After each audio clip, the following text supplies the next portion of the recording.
तुमच्या रोजच्या जगण्यातली विस्मयकारक माहिती जी ठरणारे तुमच्यासाठी महत्त्वाची। ऐका साम टीव्हीचा आज स्पेशल पॉडकास्ट, जे तुमच्यासाठी महत्त्वाचं तेच आमच्यासाठीही। राज्यात पुन्हा एकदा मराठा ओबीसी संघर्ष पेटलाय। जालन्यातील अंतरवाली सराटीमध्ये मनोज जरांगे पाटील यांचं उपोषण सुरू असतानाच ओबीसी आंदोलकही आक्रमक झालेत। मराठा आंदोलकांना अडवल्यामुळे वडीगोद्रीत तणाव निर्माण झाला होता। पाहूया या संदर्भातला एक खास रिपोर्ट। मराठा ओबीसीना लढवणार, निवडणुका जिंकणार, जाणून बुजून मराठ्यांच्याच गाड्या का अडवल्या जातात। वडीगोद्रीत मराठा ओबीसी आंदोलक आमने सामने, परंतु काही समाजकंटक हेतुपुरस्करपणे ओबीसी समाजाचं आंदोलन छेडण्याचा प्रयत्न करत आहे। ओबीसी आंदोलनावरून जरांगे संतप्त।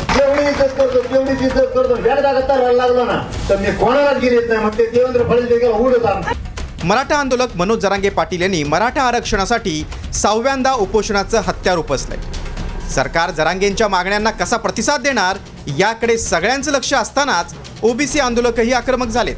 त्यांनी जरांगेंच्या मागण्यांना विरोध करत अंतरवाली सराटीजवळ वडीगोद्री ठिय्या दिलाय। ओबीसी नेते लक्ष्मण हाके तिथं उपोषणाला बसलेत। वडीगोद्री इथून मराठा आंदोलकांच्या गाड्या जात होत्या, त्यावेळी आमच्या गाड्या का अडवून ठेवल्यात असा सवाल ओबीसी आंदोलकांचा होता। त्यावरून शुक्रवारी संध्याकाळपासून संघर्ष उडालाय। दोन्ही बाजूचे आंदोलक आमने सामने आल्यानं शनिवारी ही घोषणाबाजी झाली। अंतरवाली सराटीकडे जाणारा मार्ग अडवल्यानं तणाव निर्माण झाला। वडीगोद्री फाट्याजवळ सोलापूर धुळे महामार्गावर रास्ता रोको करण्यात आला। ओबीसी आंदोलनावरून जरांगे संतप्त झालेत, तर जशास तसं उत्तर दिलं जाईल असं म्हणत ओबीसी आंदोलक लक्ष्मण हाकेंनी मुख्यमंत्र्यांवरही निशाणा साधलाय। तिकडे बस ना, मी बोललो त्याच्यावर 13 महिने ते लेकरं मारायला लागले। ते धनगराचे यार पंढरपुरात बसलेत एसटी आरक्षणासाठी, लेकरं ते जीव जायची वेळ आली, तिथं बसून ताकद द्यावा त्यांना। इकडं कुठं निघू तुम्ही फुकट भांडण निकत घेणार, आमच्यामुळं तुमच्या आरक्षणाला धक्का लागत नाही तरी तुम्ही भांडण निकत घेणार। आम्ही कोणाच नाव थुकतो का? मग तुम्ही बळच कोण थोकाचा तिथं काय अधिकारी पोलिसाला आमचा रस्ता अडवायचा? कोणी ते जाधव उपोषणाच्या समोर पेंडॉलच्या समोर येऊन जर सारखं कोण गिरट्या घालत असेल आणि जर घोषणा दिल्या जात असतील तर त्या घोषणांना तसंच उत्तर देणार, जशास तसं उत्तर मिळणार, जशास तसं। आता पण गाडी गेली तुमच्या समोर, हा महाराष्ट्र यांच्या बापाची जहागिरी नाही।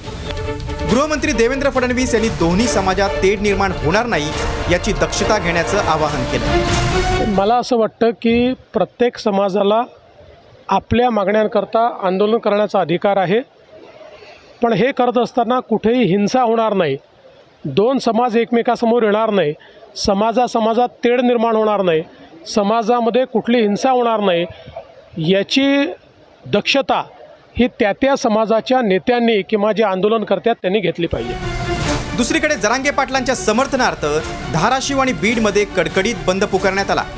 दुकानांसह बहुतांश शाळा महाविद्यालय बंद ठेवण्यात आली होती। या संघर्ष स्थितीत महायुती सरकारच्या हालचालीकडे सर्वांचं लक्ष लागलंय। दरम्यान मराठा ओबीसींना झुंझुवत ठेवत राजकीय पोळी भाजून घेण्याचाही प्रयत्न होतोय।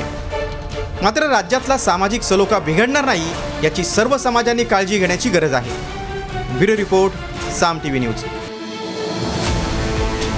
या एपिसोडमधून मिळालेली माहिती कशी वाटली हे आम्हाला कमेंट्समध्ये नक्की कळवा आणि रोज ऐका बिंचपॉट ॲपवर किंवा तुमच्या आवडत्या पॉडकास्ट प्लॅटफॉर्मवर साम टीव्ही आज स्पेशल पॉडकास्ट। आणि हो, आम्ही यूट्यूबवर पण साम टीव्ही या नावानं आहोत, तिथे आम्हाला नक्की लाईक आणि सबस्क्राईब करा।